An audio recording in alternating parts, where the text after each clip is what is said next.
হঠাৎ যেন নিরীহ মাটিতে জন্ম নিয়েছে সচেতনতার ধান। জ্বলে পুড়ে মরে ছারখার, তবু মাথা নোয়াবার নয়। এ যেন সুকান্তের রেখে যাওয়া সেই দুর্মর বাংলাদেশ। বিনা যুদ্ধে নাহি দেব সুচক্র মেদিনী। যেমনি বুনো ওল তেমনি বাঘা তেঁতুল। মুস্তাফিজ ইস্যুতে এই মুহূর্তে বল আছে বাংলাদেশের কোর্টে। আইসিসিকে সাফ জানিয়ে দেওয়া হয়েছে বিসিবির চাওয়া। ক্রিকেটের সর্বোচ্চ সংস্থাটি দিয়েছে গ্রিন সিগন্যাল। তবে প্রশ্ন হলো, টি-20 বিশ্বকাপের 1 মাস যখন বাকি, তখন আইসিসির কি করণীয়? এর আগে 1996 বিশ্বকাপে নিরাপত্তা ঝুঁকিতে শ্রীলঙ্কার মাটিতে গ্রুপ পর্বে নিজেদের ম্যাচ খেলতে যায়নি ওয়েস্ট ইন্ডিজ আর অস্ট্রেলিয়া। 2003 বিশ্বকাপে কেনিয়ার নাইরোবিতে সন্ত্রাসী হামলার আশঙ্কা থাকায় নিউজিল্যান্ড সেখানে তাদের গ্রুপ পর্বের ম্যাচ খেলতে যায়নি। পুরনো হিস্ট্রি ঘেটে যা মেলে তা হলো, আইসিসির হাতে 3টি পথ খোলা।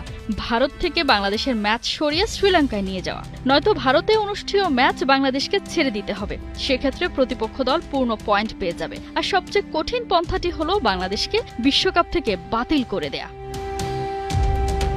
এদিকে বিসিসিআই লজিস্টিক সাপোর্টের কথা বলে ম্যাচ সরানোকে প্রায় অসম্ভব বলছে। আসল ঘটনা হলো, ভেন্যু বদলে বড়সড় ক্ষতির মুখে পড়বে ভারত। প্রথম পর্বে ইডেন গার্ডেন্সে 3 ম্যাচ সহ ওয়াংখেড়েতে 1 ম্যাচ খেলার কথা ছিল টাইগারদের। ইডেনের দর্শক ক্যাপাসিটি 63,000, মুম্বাইতে 33,000। সব মিলিয়ে 4 ম্যাচে 2,22,000 সিট ইনভলভ। যদিও এই গেট মানের পুরোটা বিসিসিআই নয়, তাদের মূল আয়ের সুযোগ মূলত ম্যাচ ডের অতিরিক্ত আয়, স্থানীয় স্পন্সরশিপ, প্রচার কার্যক্রম আর ওই ম্যাচগুলো ঘিরে হসপিটালিটি।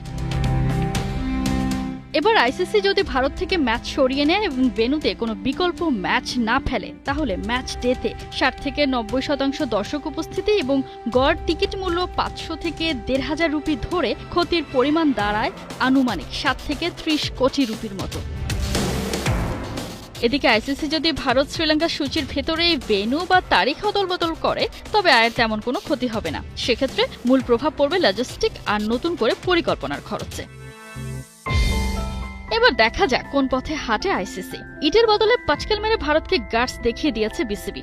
এবার পালা আইসিসির। এটাই সুযোগ ভারতকে যোগ্য জবাব দিয়ে নিজেদের সত্যিকারের ক্ষমতা দেখানোর।